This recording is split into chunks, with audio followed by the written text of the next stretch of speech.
আমরা মুসলমান জানি না, আমরা নবী জানি না, আমরা দ্বীন জানি না, আমরা কোরআন জানি না।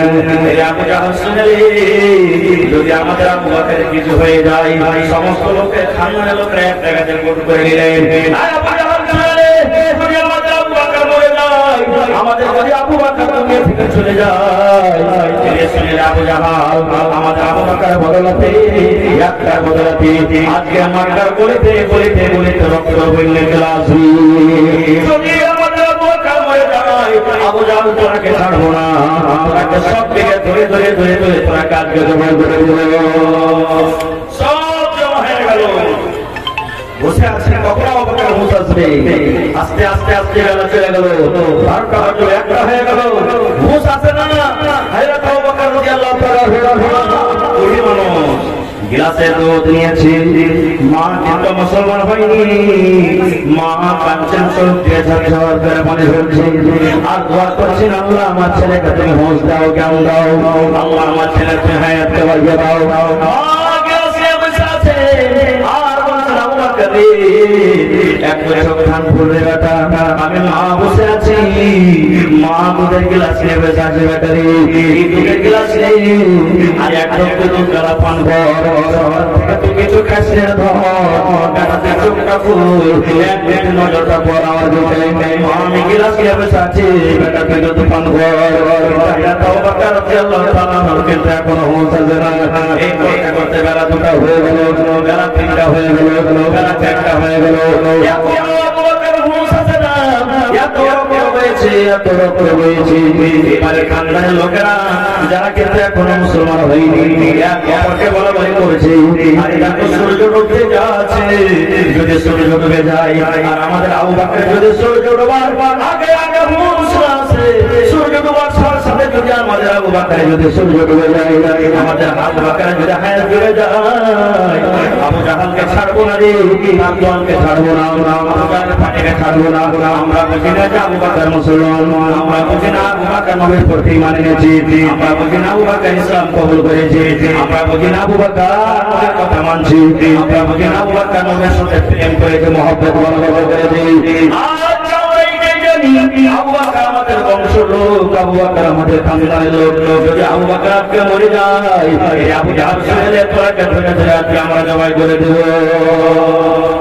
আর ইয়া কবরকে বলা বলি করছে, যদি আবু বকরের যদি হুঁশ ফেরা আছে তাহলে এই কাজটা বললো তাকে, আবু বকর দেখলি নবীর সাথে মহব্বত ভালোবাসার কারণে আজকে তুই মরছিলি, তোর জান ছিল তুই ওই নবীকে ছেড়ে দে, নবীর ভালোবাসা নবীর মহব্বত তুই ছেড়ে দে। সুবহানাল্লাহ, এই কথাটা বলবো তারা এক অপরকে বলা বলি করছে। ওরে সুবহানাল্লাহ, এবারে সূর্য ডুবতে যাবে মুসলমান, এমনি সমাতে আবু বকর রাদিয়াল্লাহু তাআলা হুঁশ এসেছে, হুঁশ এসেছে, চোখটা খুলে গেছে। এবার যেমনই চোখ খোলা কি বলছেন জানেন, নবীজি আপনি কোথায় আছেন, কেমন আছেন? প্রথমে কার নাম? মুসা সাহেব প্রথমে কার নাম? নবীর নাম। বলছে নবীজি আপনি কোথায় আছেন, কেমন আছেন? যেমন কথাটা বলা ওর খানদানের লোকেরা রাত আর সর্বদিন হয়ে চলে গেল, যার লেগে তুই মরছিলি, যার লেগে তোর জীবন গেছিল, সব রাত করে চলে গেলেন। এবারে মা গিলাস নিয়ে বসে আছে, মা বলছে বেটা রে সকাল থেকে তুই কিছু খাচ্ছে রে, বেটা দুধ নিয়ে এলে, এই বেটা দুধ নিয়ে এলে, বেটা দুধ পান করে নে। ভালোবাসা দেখেন মুসলমান, বলছে মা গো আমার নবী কোথায় আছে? আমার নবীর গলা থেকে আমি মায়ের ফাঁস লাগিয়েছি, আমার নবী কেমন আছেন, আমার নবীকে হুঁশ এসে জেগে আছেন, আমার নবী ভালো আছেন কিনা একটু আমি দেখবো। আমার নবীকে আমি এক নজর না দেখবো মা গো, তখন পর্যন্ত আমি আবু বকর আমি দুধ পান করবো না। তার মা বলছেন বেটা আমি তো জানি না যে তোর নবী কোথায় আছে, মানে মা তো মুশরিকা মুসলমান হয়নি। বলছে মা তোমার বোন ফাতেমার কাছে তুমি যাও, ওর কাছে খবর খবর আছে না আমার নবী কোথায় আছেন না আছে আমি উমরের বোন যা ফাতেমার কাছে চলে গেলেন। যাওয়ার পর বলছে বেটি রে আমার আবু বকর নবীর খবর চেয়েছে, তোমার কাছে যদি খবর থাকে তো বলো। এবার ফাতেমা কি বলছেন জানেন? হে আল্লাহর বান্দী, আমার নবী কেমন আছেন কোথায় আছেন আমি বলতে পারবো না, আমি তোমার সামনে বলতে পারবো না।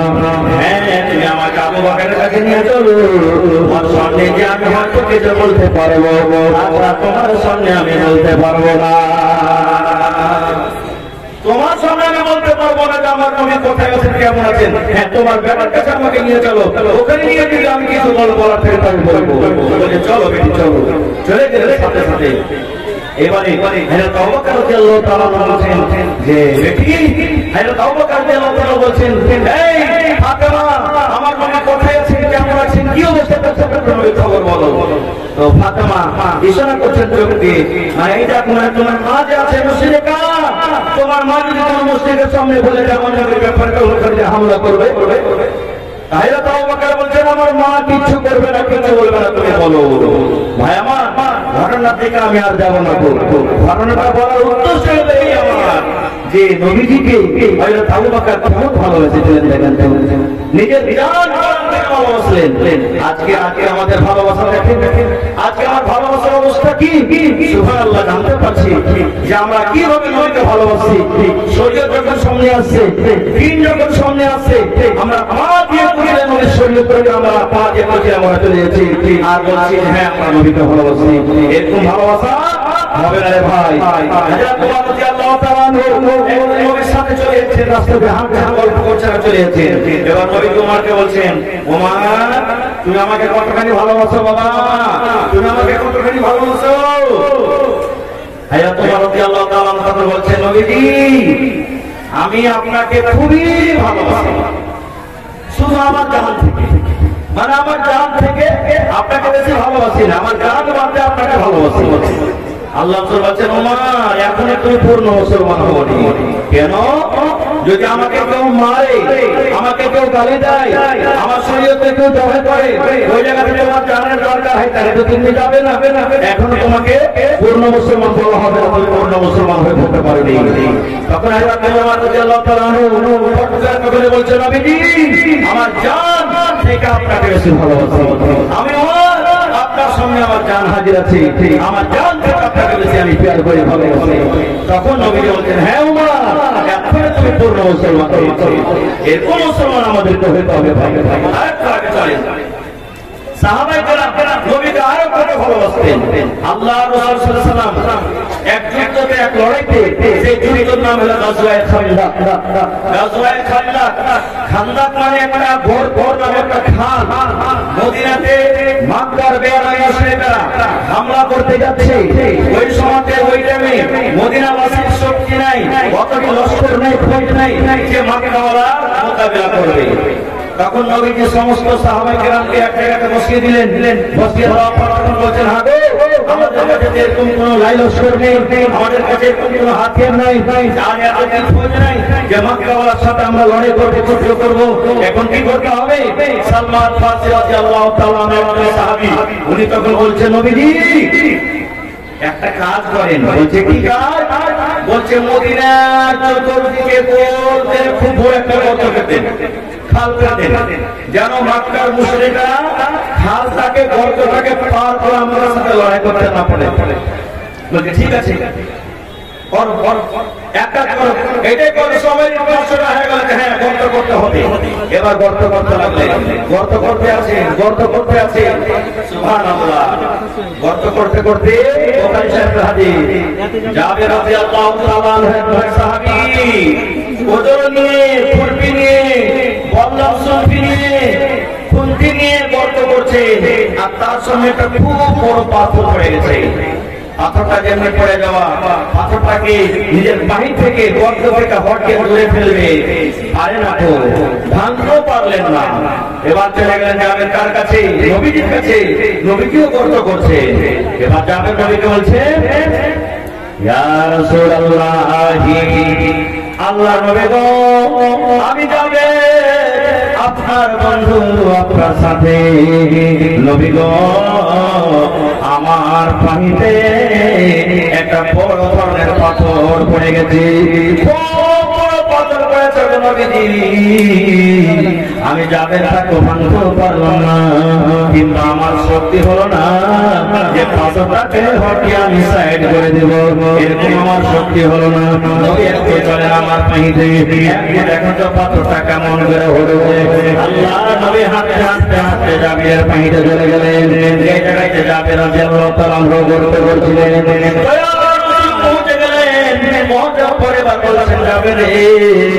তোমার কোদরটা আমাকে দিয়ে দাও। তোমার কোদরকে দিয়ে দাও, তোমার কোদরটা আমাকে দিয়ে দাও। এবারে নবীজি কোদরটাকে নিয়ে নিলেন, আর বিসমিল্লাহ বলে এমন জোর করে পাথর করে আঘাত করলেন। পাথর পুরা করলেন, সুবহানাল্লাহ। একই আঘাতে পাথর ভেঙে ভেঙে ভেঙে একবারে ছোট হয়ে গেল। পাথর ভেঙে গেল, যখন পাথরটা ভেঙে গেল এবারে জাবের রাদিয়াল্লাহু তাআলা বলছেন, ইয়া রাসূলুল্লাহ, আল্লাহ নবী গো আমি জাবের পাথরটা ভাঙতে পারলাম না, আপনি ভেঙে দেন নবীজি। কারণটা কি আছে যে তুই পাথর ভাঙতে পারলেন না? জাবের বলছেন, ইয়া রাসূলুল্লাহ, আল্লাহ নবী গো আমি জাবের এই জন্য পাথরটা ভাঙতে পারলাম না গো নবীজি। জাবের নিজের জামাটাকে উঠিয়ে ভাবি বলছেন, নবী গো আমি জাবের আমার বাড়িতে কয়েকদিন থেকে খাবার নাই, নবী গো বাড়িতে আমার কোনো আজ নাই, কোনো পানি নাই, বাড়িতে আমার কোনো খানা নাই, এই যে আমার পেটে পাথর বাঁধা আছে, পাথরটা বেঁধে রেখেছি যেন আমার মাঝাটা টেড়া না হয়ে যায়, আমার জামাটা যেন পড়ে না যায়, আমি যেন কোদল পেতে পারি, আমি যেন গর্ত করতে পারি, আমি যুদ্ধের মাঠে যেন কাজ করতে পারি। এই জন্য আমি পাথরটাকে ভাঙতে পারলাম না, আমি একবারে দুর্বল কমজোর হয়েছি, যার কারণে আমি পাথরটাকে ভাঙতে পারলাম না। মুসলমান শোনেন, যখন জাবের রাদিয়াল্লাহু তাআলা আমি ভাঙতে পারলাম না, নবী গো আমার পেটে দেখেন পাথর দিয়ে নিজের জামাটাকে তুললেন, তোলা পর জাবেরকে বলছেন, জাবের তোমার পেটে একটা পাথর বাঁধা আছে খোদার কারণে, তোমার পেটে একটা পাথর বাঁধা আছে মুখের কারণে যাবে। আমি নবী দেখো আমার বাড়িতে কয়েকদিন থেকে খাবার নিয়ে যাবে, আমি নবী দেখো আমার পেটে দুইটা পাথর বাঁধা আছে। হবে না, হতে পারে না, আমার নবীর সাথে কারো তুলনা হয়নি, হবে না, হতে পারে না, আমার নবীর সাথে কারো তুলনা। আরে তুলনা তো দূরের কথা ছাড়াও মিলে না, আরে তুলনা তো দূরের কথা ছাড়াও মিলে না, হয়নি, হবে না, হতে পারে না, আমার নবীর সাথে কারো তুলনা হয়নি, হবে না, হতে পারে না, আমার নবীর সাথে কারো তুলনা।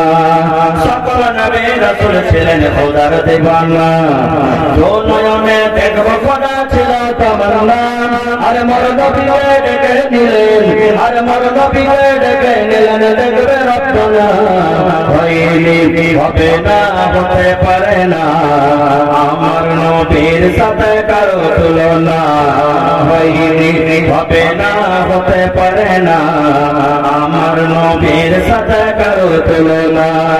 ইউসুফকে দেখে যারা আঙ্গুল কেটেছে, তারা কি আমার নবীর রূপ দেখেছে?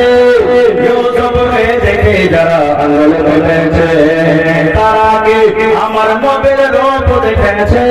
আরে ভাগ্য যদি কেটে দিত, আরে ভাগ্য যদি কেটে দিত কলিজা খানা হয়নি, হবে না, হতে পারে না, আমার নবীর সাথে কারো তুলনা হয়নি, হবে না, হতে পারে না, আমার নবীর সাথে কারো তুলনা।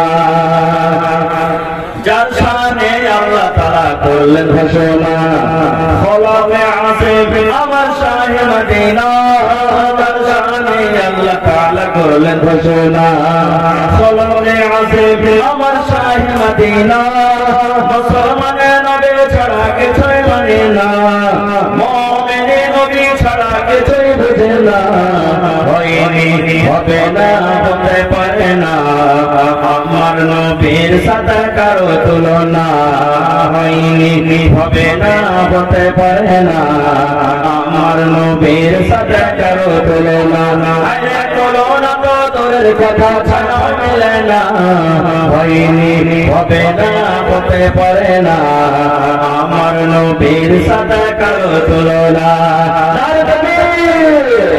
এইবারে দয়ার নবী বললেন তোমার পেটে একটা পাথর আছে বাবারে আমি নবী দেখো আমার পেটে দুইটা পাথর বাঁধা আছে সুবহানাল্লাহ জাবের মহব্বত ভালোবাসা দেখেন কেমন আর যদি কোনো মুফতি সাহেব কোন আলিম জুমার নামাজ পড়া পর মসজিদে বসে থাকে বা কোনো জায়গা থেকে এলান করছে ভাইয়া ভাইয়া জায়গা থেকে এসেছি আমরা কয়েক করে জিজ্ঞাসা করবো না যারা আলিমেরা হলেন নবীর ওয়ারিস আর উলামা ওয়ারাসাতুল আমবিয়া এরা নবীর ওয়ারিস নবী দুনিয়া তার আসবে না নবীর কাজ যারা করবে দাওয়াত কাজ যারা করবে একবার কেউ জিজ্ঞাসা করবে না ভাই আপনার বাড়ি কোথায় এখানে আছেন কি খান আমার বাড়িতে চলেন আমার বাড়িতে চলেন সুবহানাল্লাহ মায়েশা রাদিয়াল্লাহু তাআলা নিজের বোনের বেটাকে বলছেন বুখারী শরীফের হাদিস বেটা রে আল্লাহ নবীর বাড়িতে দুই মাস সূরা জল করে বেটা এক লাগাতার এক রাতে 2 মাস সূরা জল করতে যেমন এই কথাটা বলা সুবহানাল্লাহ এরা তাইসা বলছেন আমার বোনের বেটা আমাকে বলছেন যে হাগে খালা 2 মাস ধরে সূরা জল করতে তোরা কে খালা তখন হেরা তাইসা কি বলেছেন জানেন বেটারে আল্লাহ সুবহান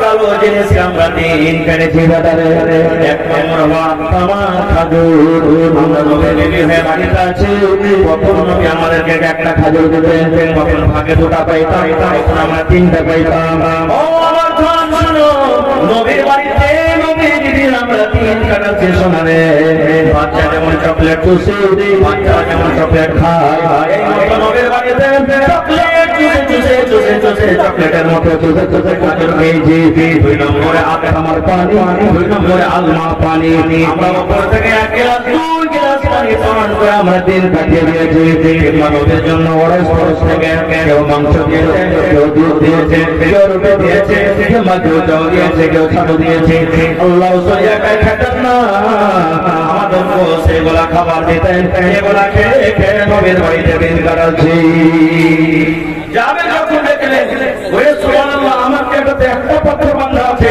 আর আমার নবীর পেটে 2টা পাথর মন ভেঙে গেল তার এবার রাসূলকে বলছেন কানে কানে নবীজি একটুখানি আপনার কাছে ছুটি চাচ্ছি এই কাজ থেকে আমি ছুটি চাচ্ছি অনুমতি দিলে আমি বাড়িতে যাব রাসূল বলেন ঠিক আছে যাও কি কারণে তুমি বাড়িতে যাও তোমার কি দরকার আছে যাও বাড়ি যাও বাড়ি চলে গেলেন এইবারে যাবে রাদিয়াল্লাহু তাআলা বাড়িতে ঢোকা পর নিজের বিবিকে বলছেন ও ভালোবাসা বিবি শোনো আল্লাহর নবী নবীকে অবস্থা দেখেছে বিবি যদি যুদ্ধের ময়দানে তুমি আমার নবীকে দেখবে তাহলে নবীর দুঃখে নবীর কষ্টে তোমার চোখ দিয়ে জল বেড়ে পানি ধরবে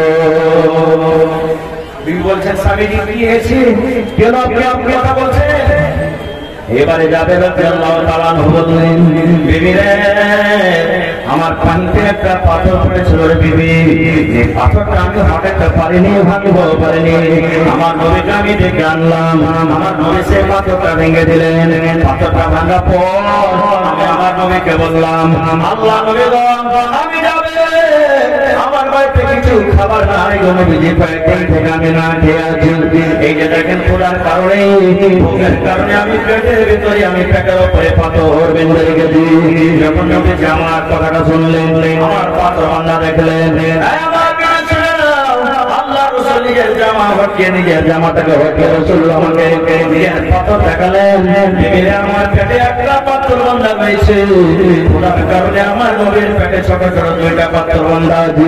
বিবিরে বলো আমার নবীকে কিছু খাবার লাগবে, আমার নবীকে কিছু খেতে লাগবে, আমার নবীর পেটে খানা বাড়িতে কিছু খানা থাকলে বিবিরে তুমি বলে দাও বাড়িতে কি খানা আছে, খানার একটু নবীর জন্য ব্যবস্থা করে দাও। এবারে যাবে বলছেন স্বামী গো আল্লাহর কসম করে বলি আপনি